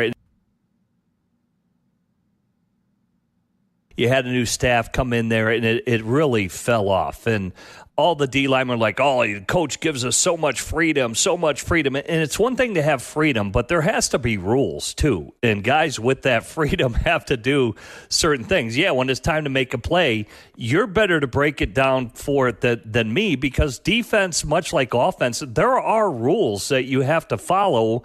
And maybe talk about where a coach maybe will let you be free and just maybe go get the quarterback, versus like, hey, I got to play some of the rules that are in place here. I just can't go out there and go rogue every single time I feel like I'm going to get to the QB. Very much so. There's and let's put it this way: there's only certain players that can have freedoms. So freedoms aren't for everybody. So if a whole room has a bunch of freedoms, then you have chaos. When I was in Chicago, coming back, I think, the year before, Trestman, I went to Chicago. They had the number 2 offense that 2013 year that Trestman was the first head coach there in the league. And, the defense sputtered a little bit. Mel Tucker taking over after Lovie Smith had left. And, I think the hard part when you talk about that team was a lot of those veteran guys on that Chicago team they knew Lovie's defense. And so you had the Lax, you had the, Lance Briggs, Tillman, these guys who knew Lovie Smith's defense, and they knew how to manipulate those freedoms. They knew how to play free within the structure of the defense. And then when you take and put a different, slightly different spin on that defense with different coordinators and stuff like that, sometimes those freedoms can get you in trouble because other people aren't, where they're supposed to be in the whole scheme of things. So, that's very important too, is understand the scheme and then understand the freedoms within that scheme, but it comes down to the player. I tell people all the time within our defense at, in Minnesota with Les Frazier, I'm going to if I make the play 90% of the time, then he's going to be okay with it. But if I take a bunch of freedoms and I miss the play, I'm probably going to get benched, or I'm going to have no more freedom. It's going to be like, you hold the edge and you do nothing else, and you let Ben Lever make that tackle. So I think that, that's kind of how it works. It depends on the guy. It depends on the knowledge of the system, because you can't just, abandon the system and have zero responsibility, right? So you have to play loose within the confines and the structure of the system. So if you take a standard 4-3, right, it's a gapped out defense. Everybody has their gap responsibility, right? So I know if I have a single back, some of our rules were 2 back to me, I have to stay in that seat. I got to hold that edge. I can't come underneath, because now all of a sudden you risk having a fullback, come outside. Now your 2 gaps removed, and you're leaving your outside linebacker and your safeties in a horrible spot. But if I got a single back and I'm on the open edge and I'm getting a hard reach to me, and I decide to, go underneath through the B gap and get vertical and I make a TFL, hey, attaboy, right? You're not going to get dinged for that. So it's also knowing formations. It's also knowing plays. It's knowing when to take those calculated risks. It's knowing when you have freedom. Same way in the pass rush. Like, if I'm going to go underneath, we have guys that, we kind of had a philosophy, see color, replace color. So if I'm going to take a 2-way go on my tackle and my D tackle sees that, he's got to replace me on the outside, right? It turns into like a natural game. But you also build that trust via making plays that the coach is like, all right, Jared's got freedom to do this, or Kevin Williams got freedom to do this. So, I think that's the best way to describe it. It's all calculated, it's all educated guesses, and it's all done within the systems of structure. And you can't just leave the rest of your team out to dry because you're trying to be a hero. You had a new staff come in there, and it really fell off. And all the D-linemen were like, oh, the coach gives us so much freedom. And it's one thing to have freedom, but there has to be rules, too. And guys with that freedom have to do certain things. Yeah, when it's time to make a play, you're better to break it down for it than me, because defense, much like offense, there are rules that you have to follow. And maybe talk about where a coach maybe will let you be free and just maybe go get the quarterback, versus like, hey, I got to play some of the rules that are in place here. I just can't go out there and go rogue every single time I feel like I'm going to get to the QB. Very much so. There's and let's put it this way: there's only certain players that can have freedoms. So freedoms aren't for everybody. So, if a whole room has a bunch of freedoms, then you have chaos, Okay, so the first part of this segment, which it sounded like it was kind of rerunning a little bit, it was talking about freedom on the defense and guys going rogue. And Jared Allen talks about, how only certain players can have freedom on the defense, which I wanted to highlight this part of the segment because oftentimes we hear, a lot of Lions fans complaining that the other end isn't doing enough, right? Or, the linebackers aren't doing enough. And we need another, end of opposite of Aiden Hutchinson. And I think a lot of that comes from not understanding how the defense typically works and maybe not understanding. I'm not saying that, people aren't intelligent. I'm just saying that there's more to this that we don't know. We don't know what everyone's detail and assignment is. We have no idea. When we look at on the field and we're watching the game, and unless you're, specifically watching a player the entire game and focusing on a position, it's kind of hard to understand why that player didn't do something on a certain play. But what Jared Allen is talking about is freedom, and going rogue can't have it, causes chaos. And so what I will say is I'll wind back to 2021. We have heard since then where Dan Campbell called out Aiden Hutchinson, I think it was 22, where Aiden really blew up, missed the play. And he said that, Aiden kind of went rogue on the play, but he didn't really mean rogue. What he meant was he utilized his freedom within the construct of the play. There's some things that these guys can do within the scheme, right? And that's what Aiden did, and he happened to miss a play. I guess I wouldn't necessarily call that rogue. And by the way, Dan Campbell made sure to say that, Aiden owned it. He accepted it. No big deal. I know the media was making it a big deal. But you go back to 21, and again, a lot of missed opportunity for Aiden that year because he's a rookie, because he's learning. And he may not have been one of the players that had a ton of freedom in the beginning, but now he's a player that does. Aiden has the freedom on this team to go make a play. Last night, in last night's show, I highlighted what Aiden was saying on a podcast with Ryan Wilson about being able to make the big play now. He's counted on making the big play. So there's two thoughts here. One, Aiden is expected to be the guy with freedom, and Aiden is the guy that's expected to make the big play when needed. Two, just because the other guy on the other side isn't making a big play and maybe isn't getting after the quarterback all the time doesn't mean that that's not their job. It doesn't mean that they're supposed to be doing something different. These guys don't have the option of just going rogue, and if they do, the rest of the defense is going to collapse because it's not expected, and then maybe the play gets blown up. So I thought it was good that Jared Allen had highlighted this part of the defense. Any comments by you guys before we move into segment 2? No, I'm good. Yeah, no, I think it's just it's a good, and especially I know when you were talking about this the other day too, Will, no better source than somebody that's played the game. But you're exactly right. There are very specific assignments, and only certain players have the freedom. It's like a quarterback. If a rookie quarterback's not going to be able to change from what the play call, from what the offensive coordinator sends into his helmet, just based off of what he sees. You kind of build that and earn it. And I like that Dan Campbell was careful not to throw Hutch under the bus on that, that instance there, because you got to earn that trust. And it's just crazy how it's 1/11, right? 1/11th of a operation every time the ball's snapped. You got to do your job very specifically. And we don't always know what those assignments are or should be. Exactly. All right, let's roll into segment 2 here. I'll have to adjust the audio. I don't know why it's not starting on its own, but here we go.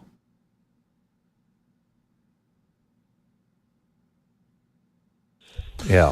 Well, let me jump on top of that subject and grow it out one more dimension, because you covered a lot there. How about because I talked to Cower about this a lot. We did a clinic last weekend and we got it. Yeah. Well, let me jump on top of that subject and grow it out one more dimension, because you covered a lot there. How about because I talked to Cower about this a lot. We did a clinic last weekend and we got into this discussion. The talent of the quarterback, whether if it's Lamar versus Stafford. I mean, Bill always says if we got a pocket passer, I gave my guys two-way goes all the time. If it was a Lamar, there was like no two-way goes. Your thoughts on the talent and the athleticism of the quarterback as it relates to rushing a passer. 100%, right? He's not wrong on that. Now, I also hate the whole concept of like cage rushing, because what happens is you end up taking your, especially when you have the talented rush guys, you end up forcing bull rushes. So now you're taking the ability to make a tackle have to defend multiple attacks, and you're running right down the net, or you're trying to speed to power, right? So you all of a sudden now you're in a rhythm. They know how you're defending you. So I'm a firm believer. A team seldomly has 4 just bad A pass rushers across the front. There's typically one standout and one that's okay. You let your guy take his shot.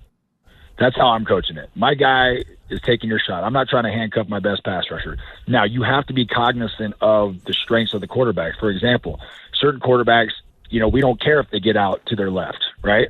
Certain quarterbacks like a Lamar's one of those guys like, oh, you know what? We got to make them uncomfortable.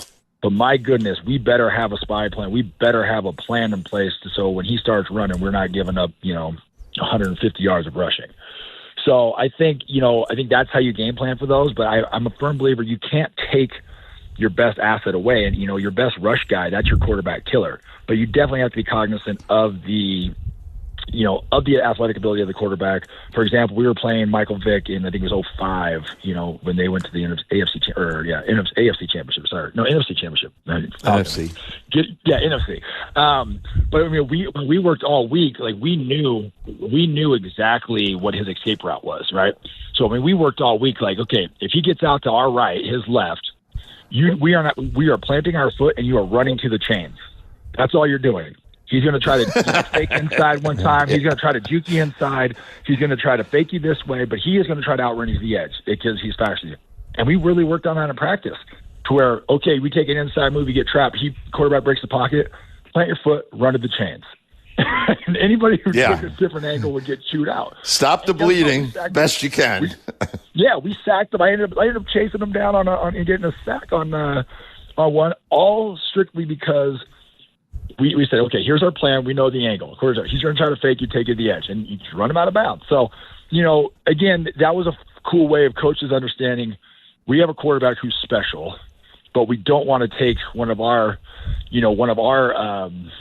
ways to neutralize that quarterback out of our game plan either. We don't want to just run our guys down the middle of the offensive tackles. So guess what? Let's put a plan in place. Let's make sure we have covers. Let's know where our escape routes are.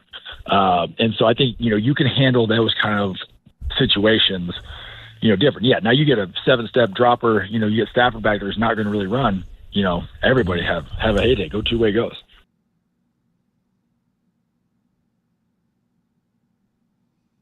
Okay, this one is also, I think there's some really good things that they mentioned here. So really, really important message by Jared Allen talking about no two-way goes. And that is where, your outside ends are both getting after the quarterback on every play. You can't have that for every quarterback.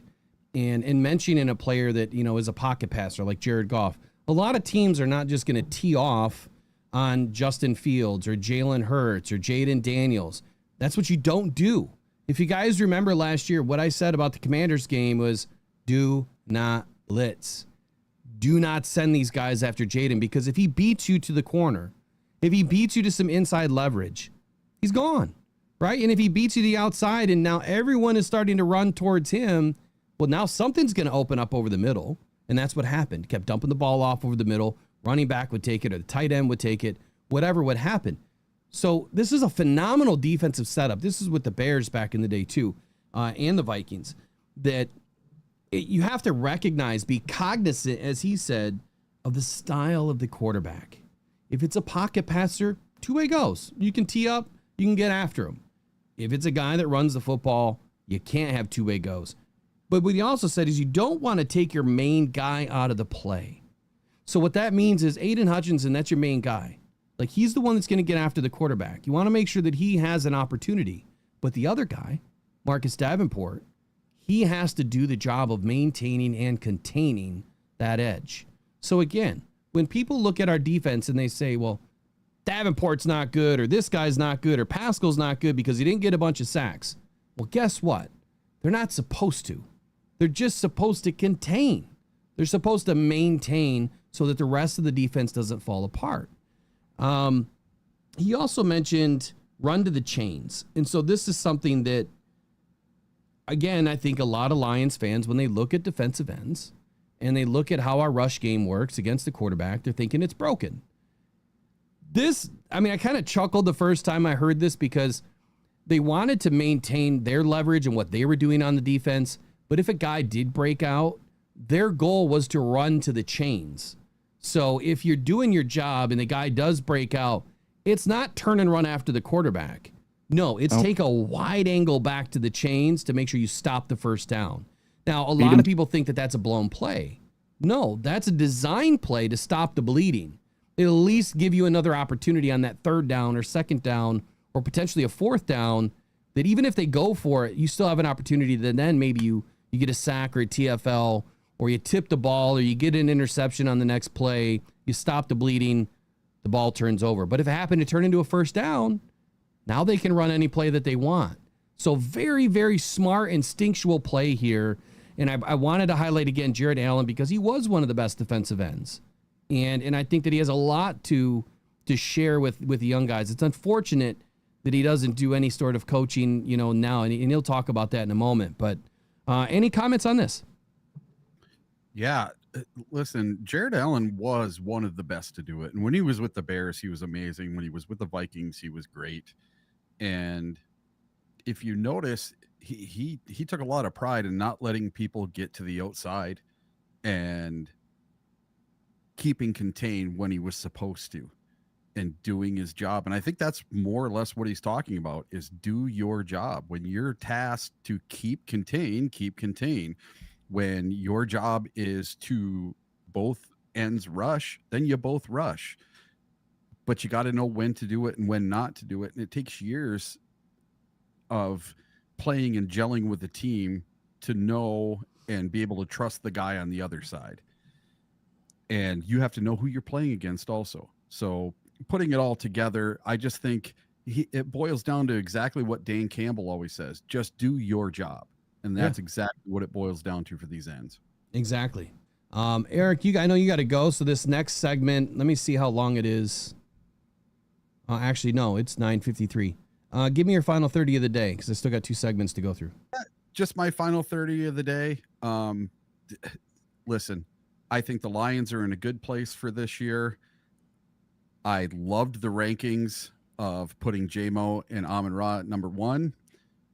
Now, they may not be number 1. Maybe T. Higgins and Chase, they might be number 1 this year. But I don't think the Lions are going to have to throw it as much as these other teams, because we have 2 great running backs. And this year is going to be a lot of fun. And I can't wait for Monday. And I'll see you guys later. All right. Thanks, buddy. Appreciate you. Have a good weekend.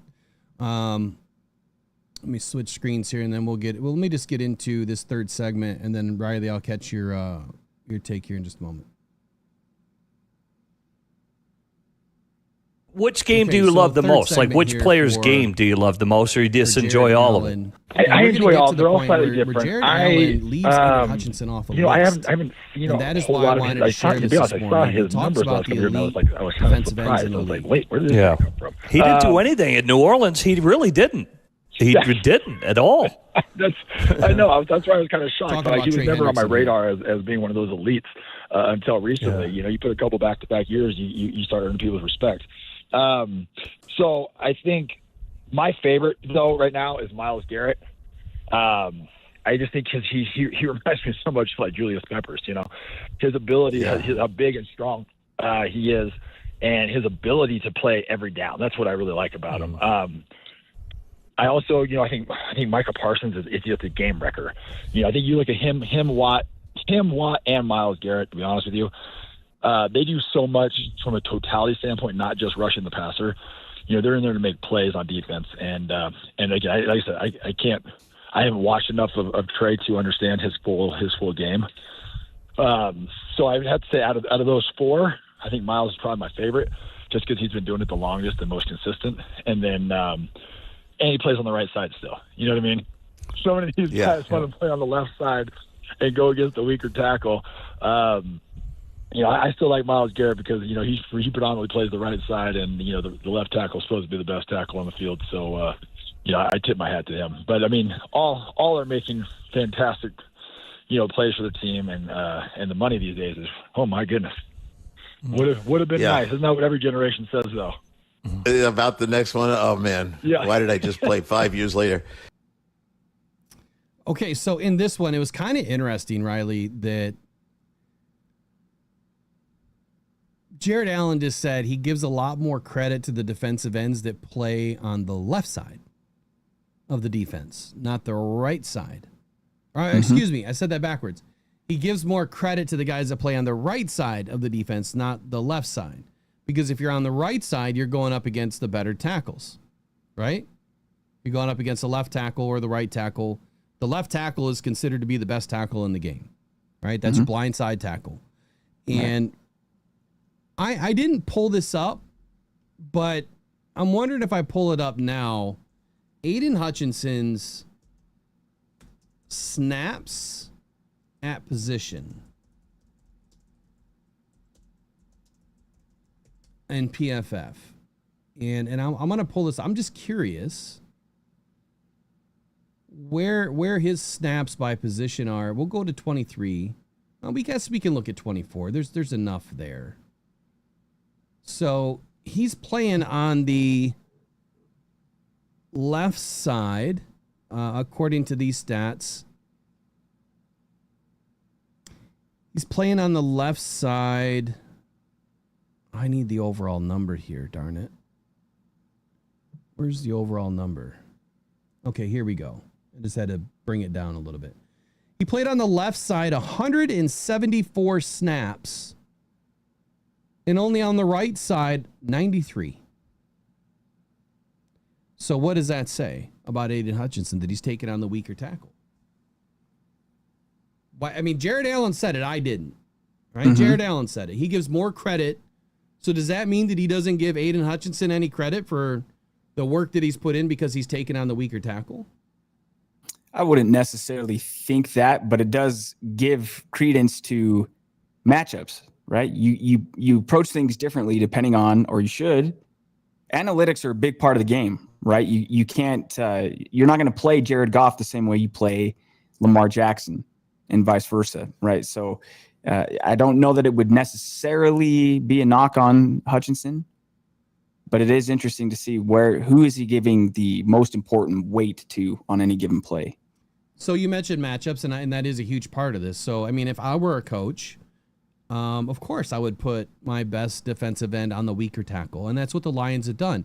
And the Lions have taken advantage of, last season, as we mentioned, third stringers that Aiden was going up against pretty much every game through the first 5 games of the season. He was going up against, second, third, even fourth string right tackles.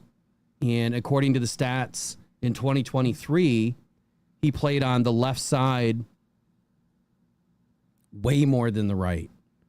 So he was a left end 45 times, left end, I think Leo is left end outside, 405 snaps, left outside linebacker, 414 snaps. So 900 snaps, he's on the left side. On the right side, about 300 snaps. So 3-to-1 ratio. So for every 3 snaps, he's playing on the other side one time. So he's taken on the weaker tackles, the primary, snaps, so far during his career in the NFL. And according to Jared Allen, that means he would be the weaker defensive end. I don't know. I guess I think it's a matchup thing, personally. It is. I think so. Right. Well, and as we were listening to this, it's funny you mentioned the way that they played Jaden Daniels in the playoffs, because I remember how you were calling going into that game, because for everybody in the chat, I'm sure remembers, this was fresh coming off of when you did the show with Thor Nystrom, how they should have played Minnesota, right? And nailed that defensive setup. You don't always have CB1 guard wide receiver 1. Right. So it's just a puzzle piece. It's playing Tetris. It's how do things fit? How do you put your players in position to have as much success as you can? I think that's one thing that Dan Campbell has done a really good job of, and I think it's one of his strengths as a coach. For the most part, you see guys are in the positions that best put them in a position to succeed and have success out on the field. But I think yeah, it's interesting to kind of break it down and look at where Hutch is lined up. How does that look this year with hopefully everybody, back in uniform and not on the sideline? Exactly. All right, this last segment, he talked about his favorite being Myles Garrett, which hands down, I think the Myles Garrett's the best defensive end in the game today.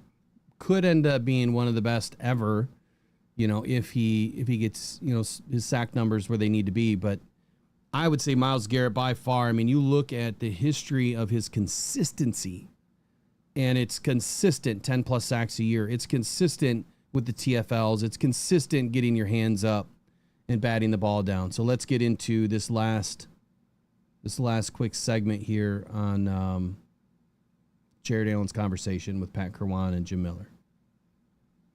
Which game do you love the most? Like which game do you love the most? Like which player's game do you love the most, or you just enjoy? But you're rushing the passer, and I would never do this to you. I would say just keep going. But there are guys that I was involved with coaching that when that non-thrown hand came off the ball, they stopped their rush and started trying to block a pass. I have a feeling no one ever told you to do that. I just think if you see that non-thrown hand come off the ball, you're going to keep coming. But your thoughts on just reading a quarterback, he's back there, and all of a sudden he's got one hand off the ball like Jim Miller. What are you thinking when you see that? I'm actually the opposite. What did you think? I'm a massive fan of batting the ball because it's the same as a sack. A 0-yard gain is a sack. If I tackle the quarterback for 0 yards, it's a sack. If I bat the ball down, guess what? We're going 2nd and 10. So Bob Kermelis was huge on that, but not so much of watching the hand, because then you're not focusing on your rush, right?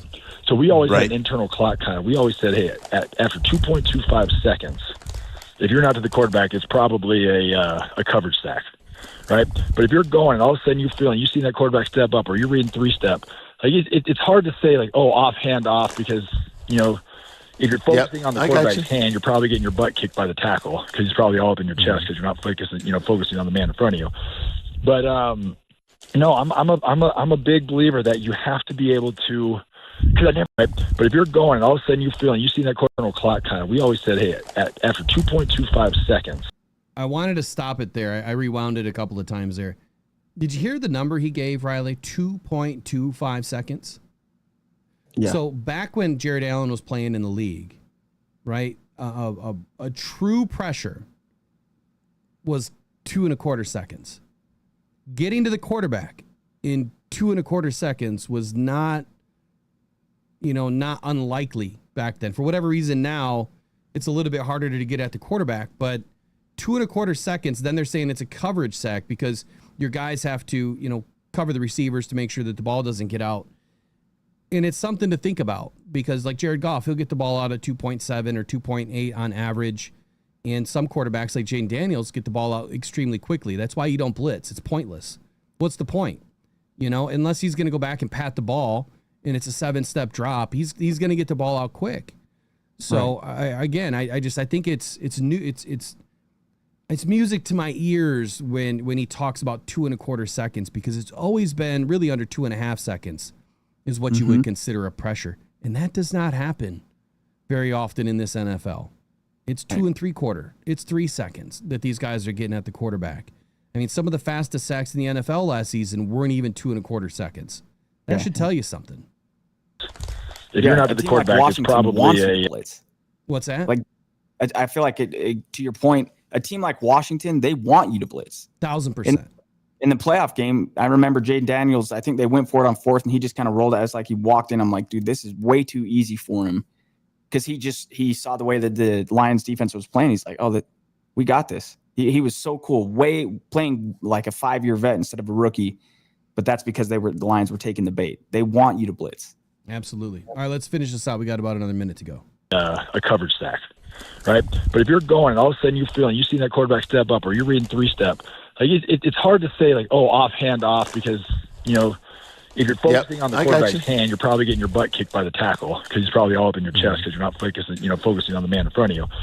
But no, I'm a big believer that you have to be able to. Because I never considered myself just a pass rusher. I was a D lineman because I had a first crack at every play.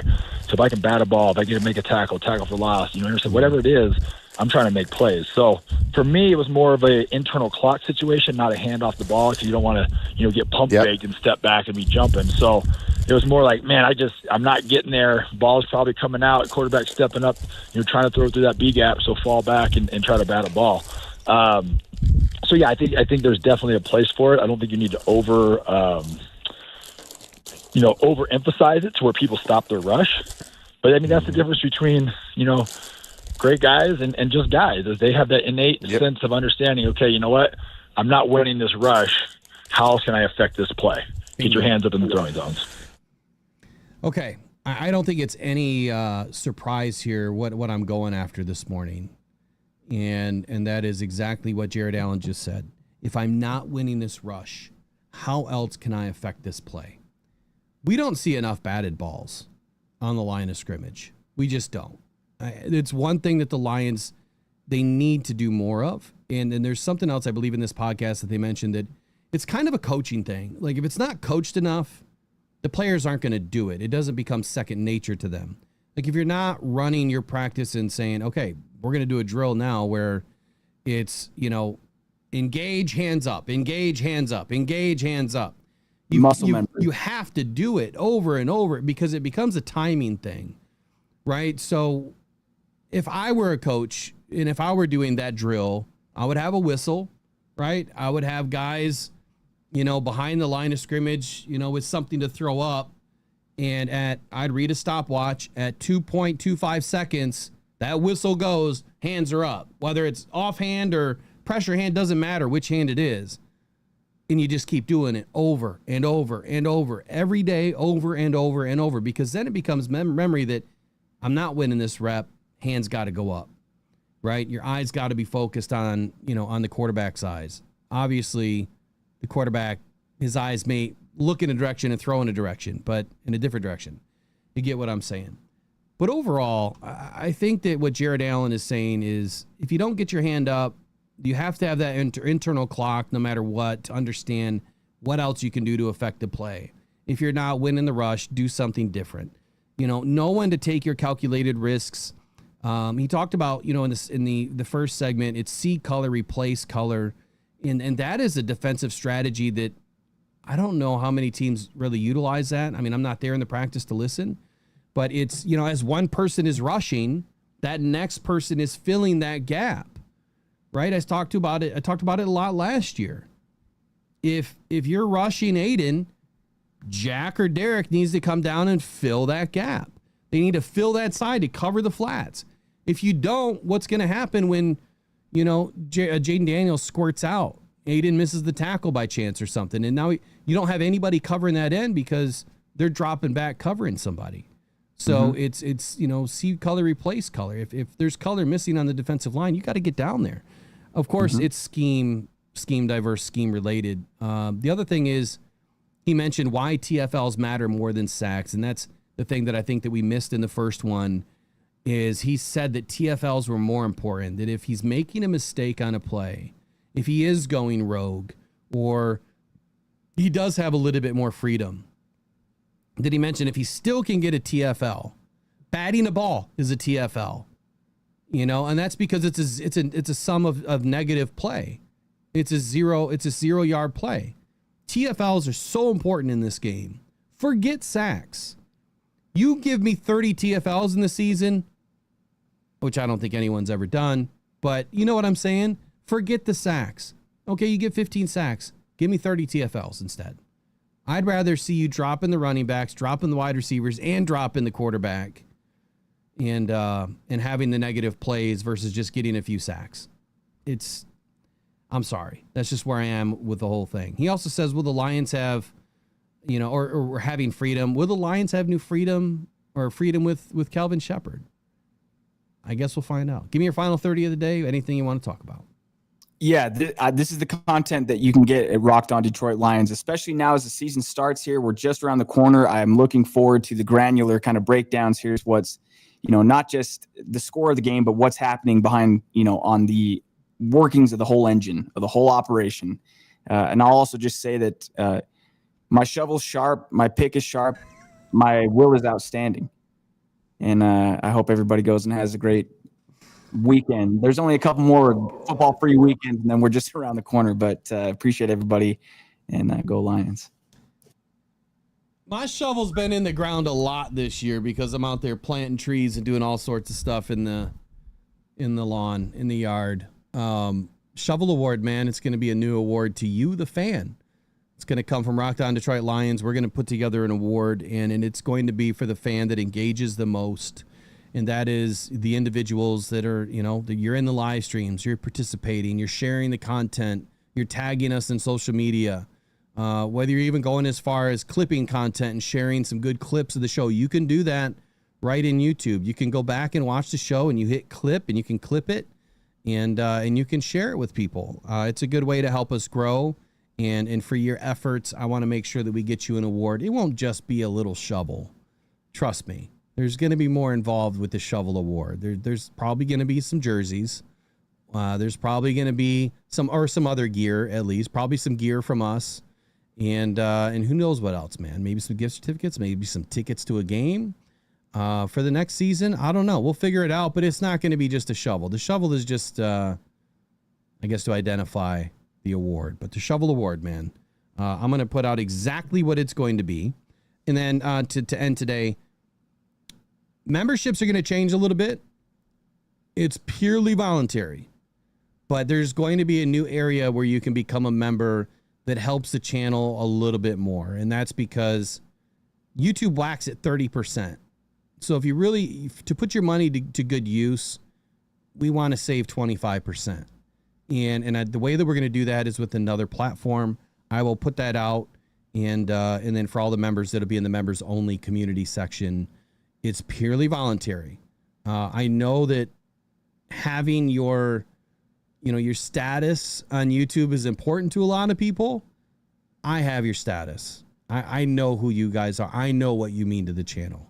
So I'm going to change the dollar amount, on YouTube, and then I'm going to put the other membership somewhere else. It's kind of like using Patreon or other places, so that you're diverse in how you do things on the channel. It all goes to a good cause. That's why I think that we need to just put more there instead of giving it to YouTube. They already take enough.